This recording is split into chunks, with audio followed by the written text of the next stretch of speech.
Bana bare, koma bare, Kiara khatminare, bare mino ubotse serale. Kare ruri, tare diragatse. Goloi ya mino tlampege. Tshweni kotama bana batshege. Put us on stage, put us on stage, put us on.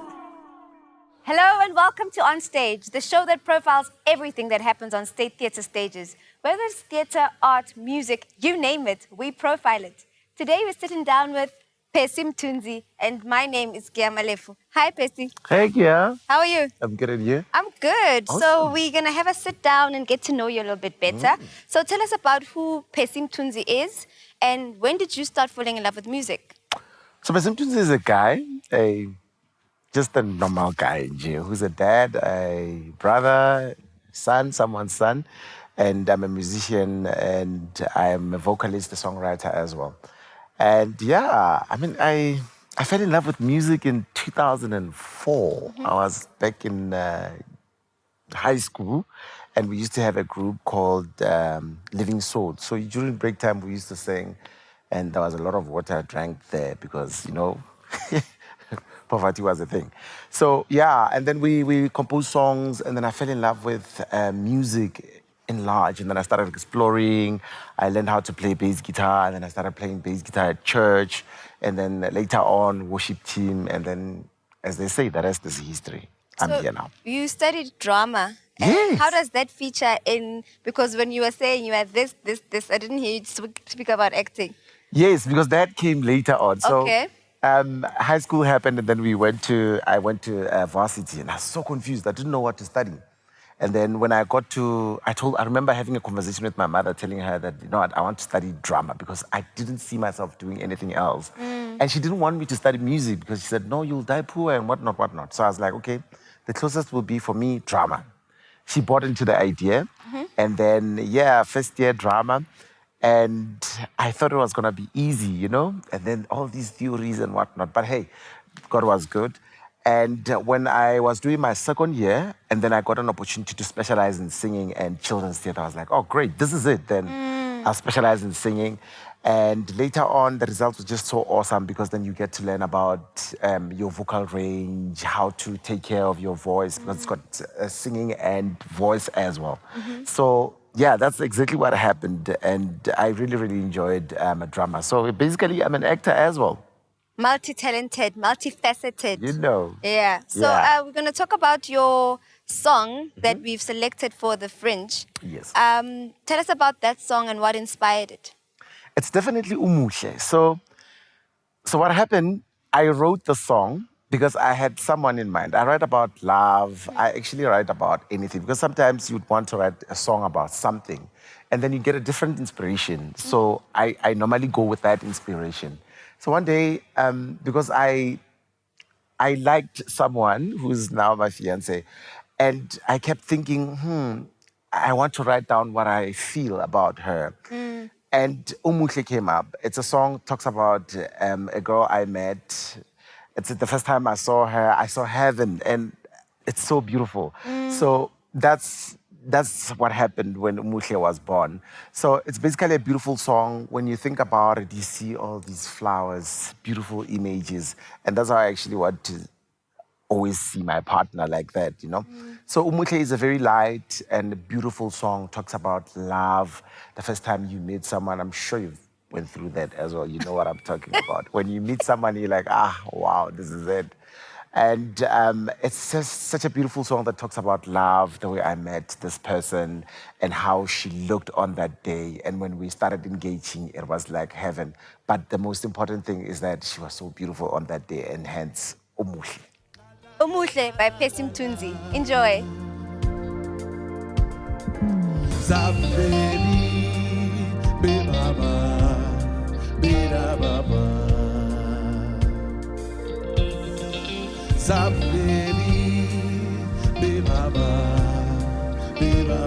Come on, you can sing along. We say.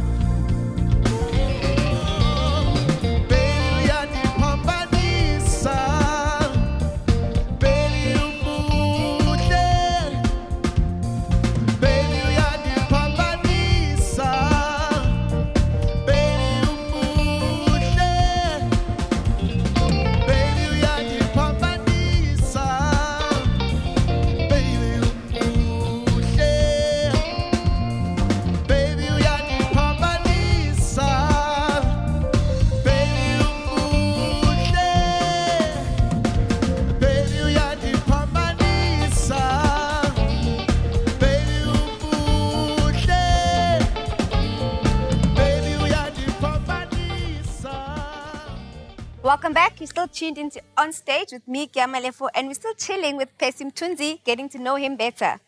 So, Percy, you spoke about Umuhle and how you write about love. What other subjects do you touch on in your music? So here's the interesting thing about me. I'm actually a gospel artist as well. I've got 2 albums under my name. Okay. And my first album was nominated in 2011 at the SABC Crown Gospel Awards. Wow, that's great. So, yeah, I think that's one of the things people don't know, one of the things people are confused about me. And I always like to say to people, I'm an artist. Before anything, before you can say I'm an R&B artist, gospel or Afro-pop artist, I'm an artist. And I think I wouldn't be where I am if I just limited myself to a certain genre, you know? And that's why I always allow myself to write about music. I mean, write about everything and whatever inspiration I have, write about it. If the song is beautiful, it's worth recording. Record it, put it out there for the world to enjoy and love. Okay, so basically inspired and you write about life, love, and everything else. Listen, anything. And sometimes these things come to me in my dreams. Sometimes there's a song I wrote, Kukwana Tlhoku, about how it came about. Is that there's a friend of mine who is also my neighbor, and his son was born HIV positive. So because he is a single parent, I played a huge role in him helping him raise the boy. And an inspiration came because I always thought, wow, it would be so nice if we could hold hands as a nation. But of course, figuratively, because we need to, as in like working together as a nation to conquer this disease. And the interesting part, because Kukwana Tlhoku means a disease. Later on, the same song was so relevant for COVID-19 as well. So, yeah. Speaking about COVID-19, how did it impact you as an artist? COVID was very interesting. But luckily, I am one of the few people who believe that everything happens for a reason. I mean, when COVID started, it was so confusing. And of course, there was no income. And I started looking at the positive things that can come out of this situation. And I'm telling you this now, I had a project, a gospel compilation album that I always wanted to do, but there was no time to do it. But during the COVID, and then I started thinking about it, going back to studio and working on it. But above everything else, the entrepreneur in me grew because then more business ideas came, and then I wrote them down, and some of them I'm implementing them now. But also personally, I grew a lot. I got to spend more time with myself. And I then found out some of the things I didn't know about me, you know? So it was bad, but good in a way, because it channeled me to certain things that I never thought I could do. So it was like a time for self-introspection. Exactly. 6 months later, I now know who I am and where I'm going and what exactly I'm doing and what exactly I want and don't want. So with this whole idea of, artists having to, there's this new word that people like to use, say pivot, trying to adapt to the new normal of this fourth industrial revolution.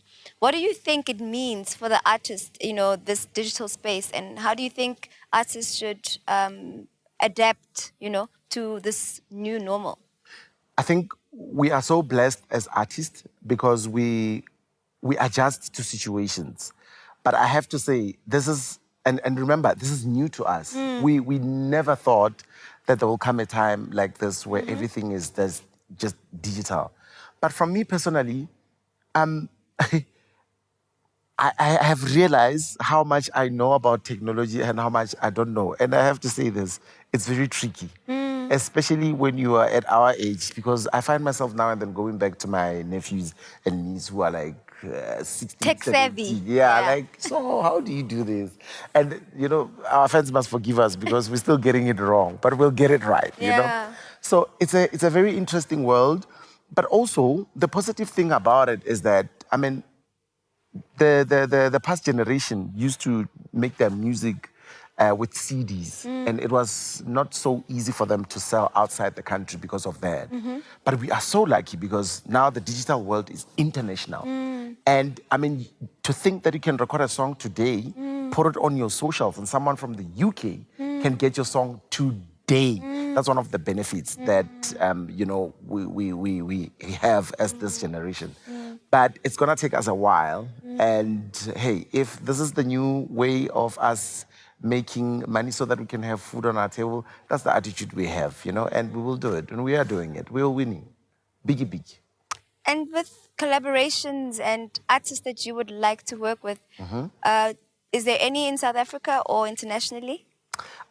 I have a song I would love to do with Kelly Kumalo. Okay. And every time I sing that song, I remember that this song one day I'm going to do with Kelly Kumalo. Believe me, I will tell you when that happens.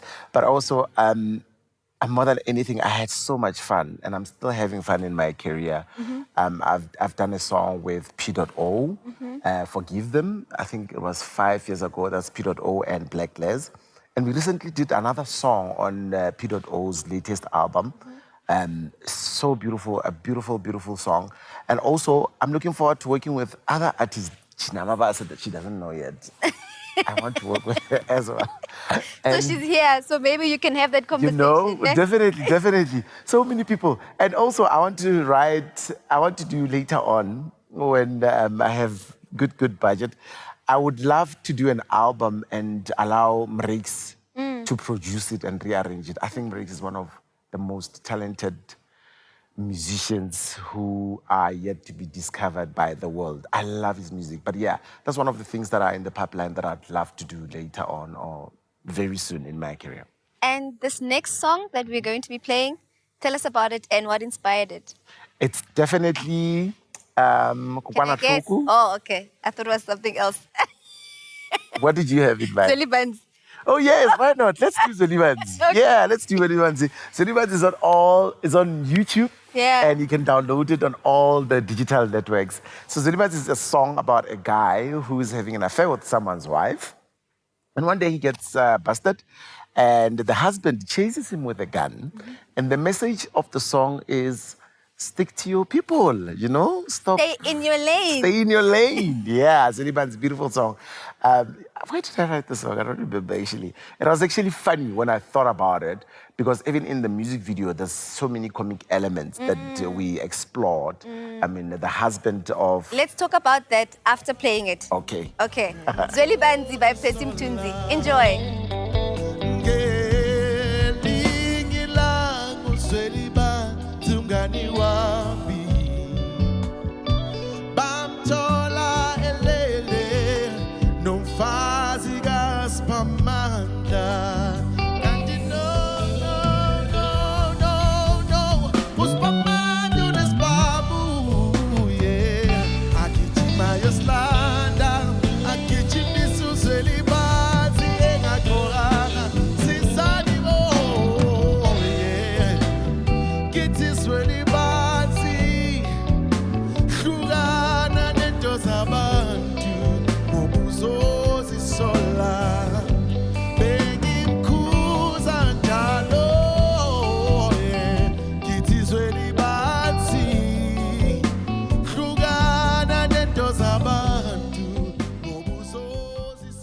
Yes, you've guessed it. You're still tuned into Onstage with me, Kiamogetse Malefo, and we're still chilling with Percy Mthunzi. So you were still telling us about the music video. I've actually seen it. So talk to us about the choices you've made. I know that, is it the husband who's a dwarf? Yes. So talk to us about that. So I have to say this. I got a awesome director, Eddie Taba. Yes. And when I spoke to him about the song, before I actually recorded the song, because we had planned, we're going to shoot this music video this way and this way and this way.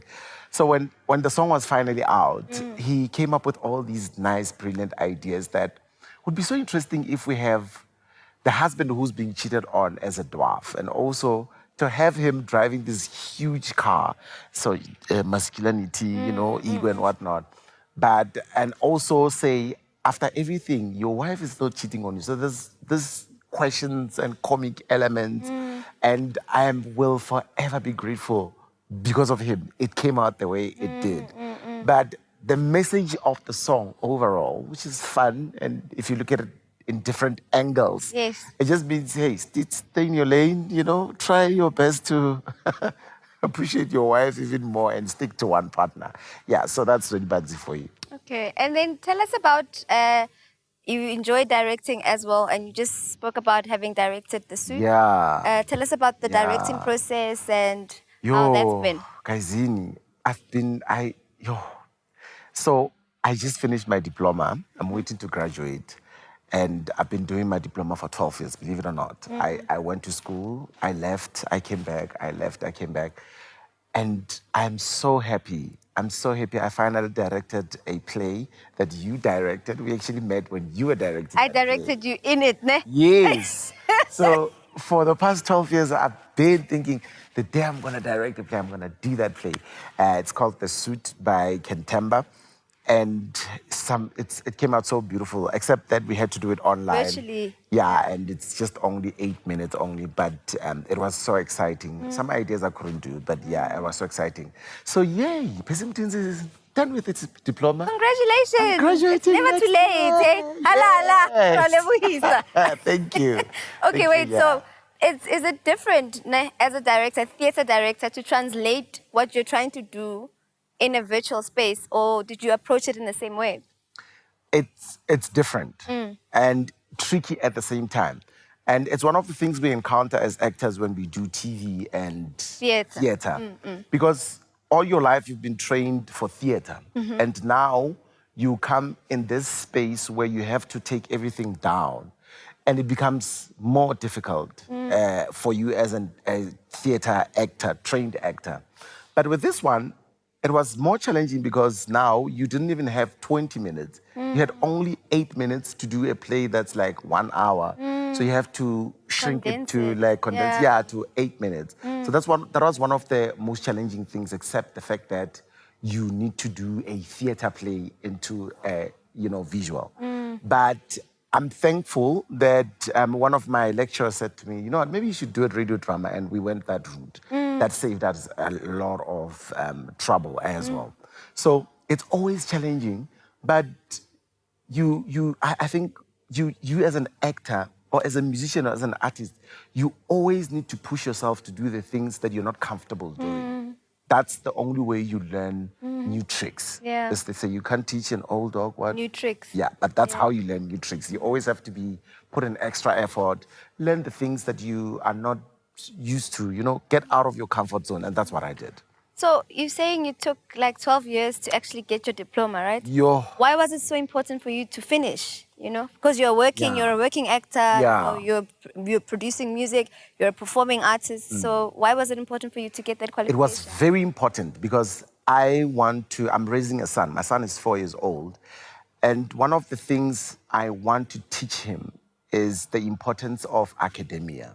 Because one of the things I've realized about artists is that we have so much potential and we are talented.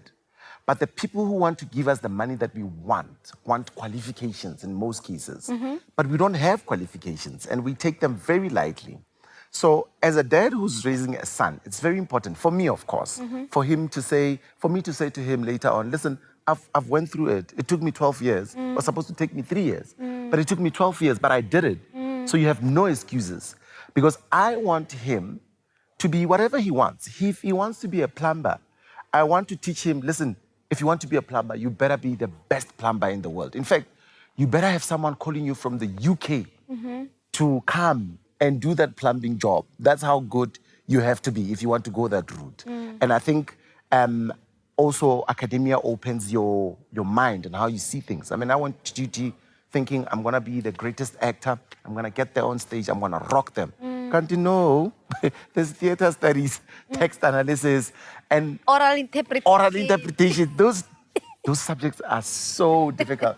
And I couldn't understand, why are we doing this? Why are we not going to stage and just perform and get it over and done with? But after everything, you realize that you still need to analyze a text when you receive a text, for you to interpret the character better, for you to read the loaded words, to understand the background of the story. You get where I'm going with this? So that's why it's important for me. It was important for me to get it. And you know what? I'm happy I did it. That's so awesome. Yeah. It's actually really inspiring. So what's next for Percy Mthunzi? I'm excited about my compilation gospel album, which is coming out end of November 2020. And it's so beautiful. I can't stop thinking about it. And of course, next year, I want to write my first musical and also write more songs about love. And oh, yes, there's few house tracks I did with a friend of mine, Tieho Les, which is also dropping on Black Friday, the 27th of November 2020. So yeah, I'm excited about that. I'm excited about more music that I'll be making next year. And yeah, and my life is great. Thank you so much, Percy, for your time, and wish you all the best in all your endeavors. Thank you so much for having me. And that is how we wrap today's episode of Onstage. And please remember to support Percy's Fringe show for only 50 Rand that's happening tomorrow. Thank you and good night. Maybe you were right that we were never meant to be together. But I know one thing, that what I felt for you was real. Usohlala usengqondweni yami njalo njalo, usohlala usengqondweni yami njalo nje. Maybe you were right that we were never meant to be together.